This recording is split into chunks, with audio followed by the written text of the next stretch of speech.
Hello everyone, and welcome to the first edition of Ponsharden Plays. This week we'll be playing the wartime survival game brought to you by 11-Bit Studios. This game puts you into the very interesting perspective of war. You don't play the gallant hero nor the evil villain. You are the civilian stuck in the middle of a civil war between government forces and rebels. The game starts you off in a spacious house with 3 survivors. In the beginning you get an overall backstory of who they are, how they met, which as through the game goes on it starts to develop. You'll also find each time you restart the game you will find yourself with potentially a set of 3 different characters. Like I said, as the game goes on you really start to find out more about the interesting individuals that you're set with. I generally I believe that most people will probably discredit the extra information that you find as your characters survive a bit longer, but I can tell you now it is vital. As you will discover, each one has interesting ways of dealing with certain situations. Some of them may be more ruthless than others, others may be more sensitive than others. And this of course affects on how they're going to be able to do certain things and how they're going to react to some of the circumstances that you're going to put them in. You know, some of them will keep their shit together, and others are probably going to, you know, there's the chance your character can fully break down. Along with that, each character brings along their own special skill. As you can see in the bottom left corner there, Katia has great bargaining skills, Marin is a handyman, and Erika is very good at sneaking, which, you know, each one of them brings their own thing to the table, which you'll find as a collective really strengthens how your survival, basically how long you're gonna last in the game. Your house starts pretty basic, which I strongly advise you clean up and collect everything before you consider building anything. The game has put these things for you there to use. There's no point wasting resources in trying to build one thing here, trying to build one thing there. Gut the house completely, as you can see here. And then start from the beginning and go up. The developers of the game have really put a lot of thought into this game.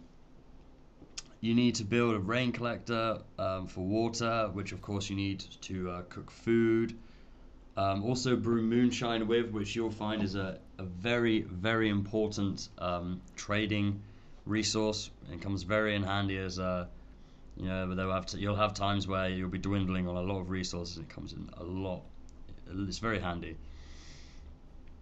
And of course, when you need to build a stove to cook food, which of course takes up more resource, and you need wood to turn into fire, or you can use there's what they call components. You can turn those into firewood, and you can turn books into firewood.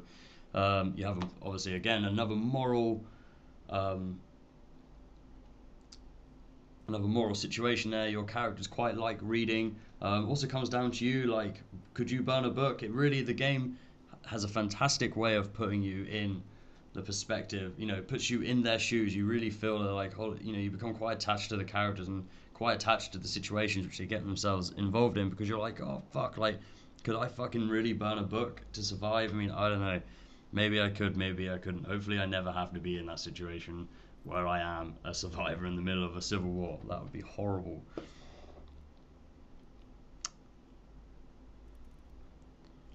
Again, all the things that you build, like over time, you'll find you'll have you know, you can upgrade them, which of course helps. It means that you lose less resources, which means you have more things to build, weapons and, you know, things such as that, and basically just upgrading the security of your house.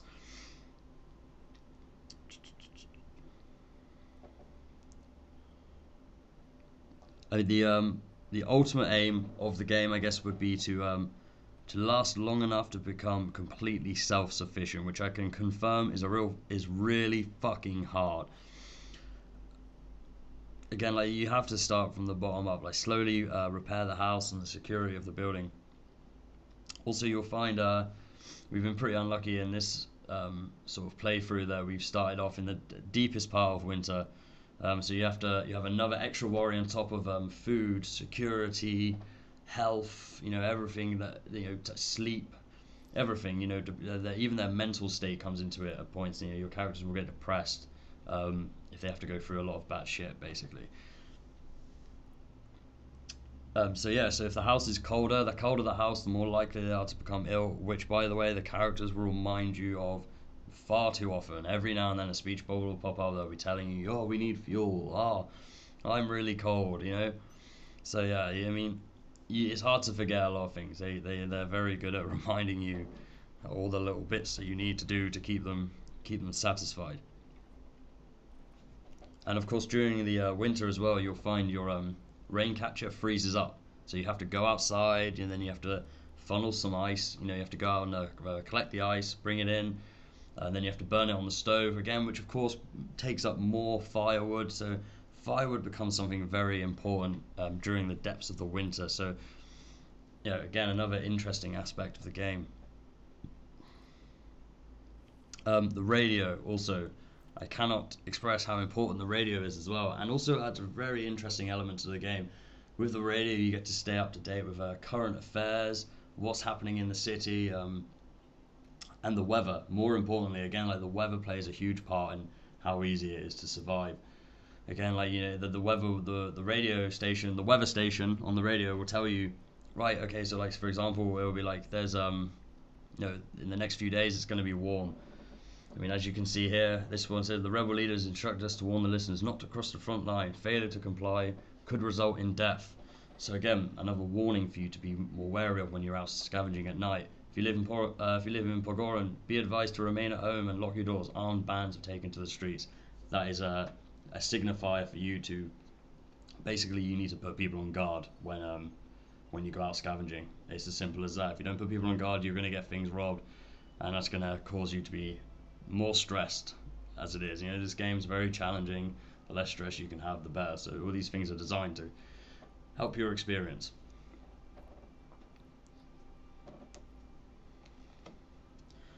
It's like the old saying goes, knowledge is power. So they say. It's also very good for trading the radio, I found as well.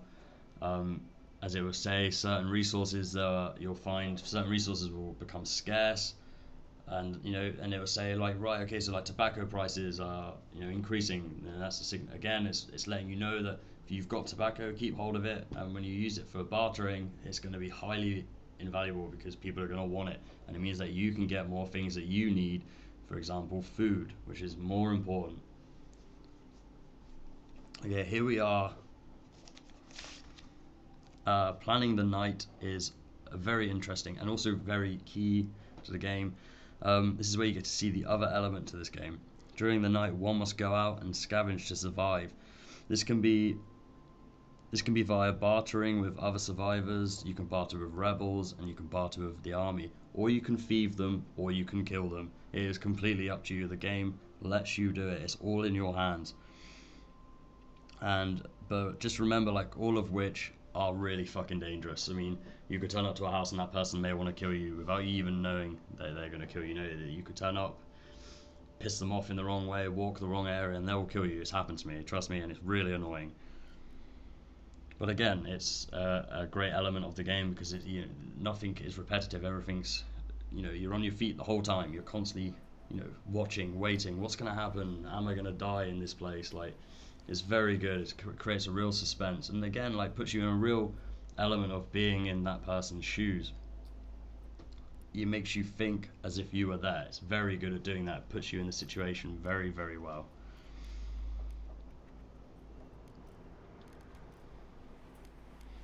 Another interesting thing about the nighttime of this game as well, like whilst you're out basically scavenging, if you send someone out to scavenge, people are going to try rob you. So what you're trying to do to people are in turn doing to you. I'm still yet to discover if the more robbing you do and less bartering you do, the increase in crime that happens, obviously, because if you rob someone of something, they're going to need to go rob someone else of something else. I have noticed when I do more robbing and thieving, I do find that security becomes somewhat more of an issue in your own household. So, you know, again, like, my advice would be to find a perfect balance. But the actual game's website tells you, let me just open it up here. Make life and death decisions driven by your conscience. Try to protect everybody from your shelter, or sacrifice some of them to endure the hardships. During war, there are no good or bad decisions. There is only survival. The sooner you realize that, the better. Which, truer words could not be spoken about this game. But again, it's hard because the way it's done in terms of morals, it puts you in that position. You're like, oh, like for example, this is an example that I had playing on my first playthrough. I went to this person's house, didn't expect anyone there, and there was 2 old OAPs in the house. The guy kept hassling me. This kept getting really on my nerves. He was fine with me robbing him. Then he started breaking down, and I started feeling bad because I was robbing this poor guy. His wife was sick. And then like the only way I knew I was going to get everything was if I killed him. So I killed him and his OAP wife, and it was just the weirdest feeling I've ever had from a game. Like, I generally felt awful, but then in my head I justified it. I was like, well, I had to do it because I had to get the resources for us to survive. And it was really, it was really bad. It affected my character Pavlo so much that he actually starved himself to death. He refused to eat. He just was completely broken, and he killed himself because he couldn't believe what he'd done. And it's very interesting, in the sort of world we live in at the moment, with lots of countries in war-torn situations, lots of civilians left in the middle. You never get to read about them. You never really get to know about them in a full sense of how hard it is to survive in a war-torn country. It's very, very interesting, and it's very relative to the time that we are in today, which I think is my favourite part of the game, is that it touches a nerve, and it sort of brings a lot of things that are far away to a lot of Westerners, and brings it really close to home. And you're like, oh, right, fucking hell, like, this shit has to be based on something. This isn't a made-up game. War isn't a made-up thing. It's a real thing. People are going through this. It's very interesting. Very, very interesting.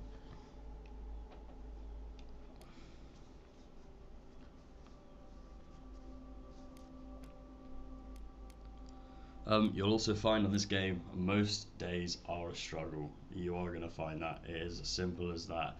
There's pretty much not a day that I've had so far that is a stroll, or that is easy. Something will happen. Someone will be sick. Someone will be hungry. Someone will be tired.